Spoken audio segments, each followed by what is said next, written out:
Safe online shopping. When you're doing some shopping online, it is important to make sure that you're doing it as safely as possible. In this video, we'll go over some tips for ensuring a safe online shopping experience. One of the first things you should do when you're doing some online shopping is to make sure the site you're using is legitimate. Before you enter your personal information to make an online transaction, look for signs that the site is secure. You can tell if a website is secure by looking for a closed padlock on your web browser's address bar or a URL address that begins with the SHTTP or HTTPS. This padlock indicates that the purchase is encrypted or secured. Making an online purchase through an unsecured wireless network can potentially cause a problem in the future and isn't the smartest decision.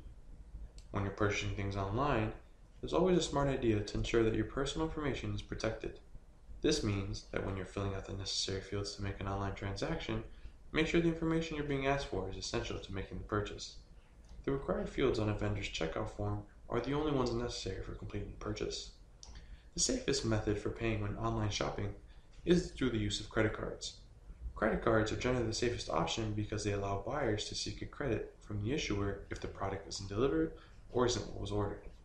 Also, unlike debit cards, credit cards may not have a limit. You should never send cash through the mail or use a money wiring service because you'll have no recourse if something goes wrong. Don't forget to review return policies. You want a no-hassle ability to return items.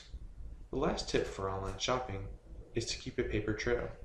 Print and save records of your online transactions, including the product description, price, online receipt, terms of the sale, and copies of any email exchange within the seller. Read your credit card statements as soon as you get them to make sure there aren't any unauthorized charges. If there's a discrepancy, you should call your bank and report it immediately.